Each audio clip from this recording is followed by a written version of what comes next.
Bonjour ou bonsoir, selon l'heure à laquelle vous nous regardez, je suis votre chroniqueuse audio et animatrice de podcast à l'ODJ Média.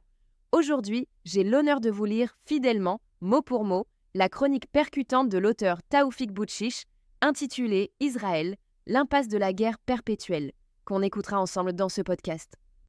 L'auteur commence comme son article ainsi: après près de 2 ans d'une guerre innommable conduite par le gouvernement israélien contre le peuple de Gaza, aucun des objectifs politiques n'a été atteint. Ni la libération des otages, ni l'anéantissement du Hamas. Ne faut-il donc pas revenir à plus de réalisme diplomatique ? À force de vouloir prolonger son avantage militaire, le gouvernement israélien s'est piégé lui-même en se privant de l'option diplomatique comme issue à la crise. Il s'enferme dans une logique guerrière et coloniale qui le mène à l'impasse et la fuite en avant qu'imposent les extrémistes à la société israélienne. L'auteur ajoute qu'une option dangereuse à plusieurs titres. D'abord, elle met en danger la vie des otages retenus alors que l'un des objectifs politiques de la guerre, tel qu'affiché par les dirigeants israéliens, est leur libération. Jusqu'à maintenant, aucun otage ou résultat probant sur ce registre a été obtenu par la guerre. Les otages libérés l'ont été lors des périodes de trêve militaire. En deuxième lieu, poursuivre la guerre et profiter de l'avantage militaire pour élargir l'occupation à d'autres territoires conduira de nouveaux pays à se désolidariser du gouvernement israélien.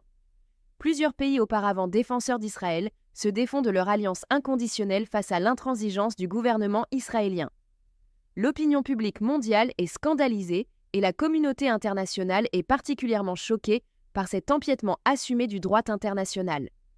La société civile internationale, quant à elle, s'épuise à manifester, alerter, panser les plaies, crier sa révolte, rien n'y fait.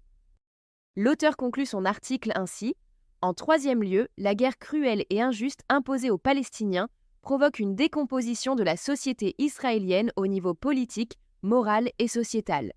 Enfin, la récidive des crimes de guerre et crimes contre l'humanité finiront par rattraper au niveau judiciaire les responsables de ce carnage, à l'instar des cas du Rwanda, de la Bosnie, pour ne citer que les plus proches de nous.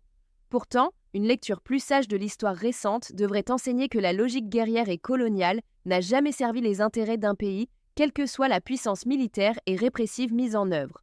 En s'arrogeant le droit illégitime d'un usage sans limite de la répression et de la violence guerrière, les dirigeants israéliens s'interdisent par la force d'une telle logique de faire de la vraie politique, au sens noble du terme, et s'enferment dans un extrémisme aveugle. Chères auditrices, chers auditeurs, merci d'avoir suivi cette lecture fidèle de la chronique de Taoufik Boutchiche. On se retrouve très prochainement pour une nouvelle chronique engagée. D'ici là, prenez soin de vous et restez à l'écoute.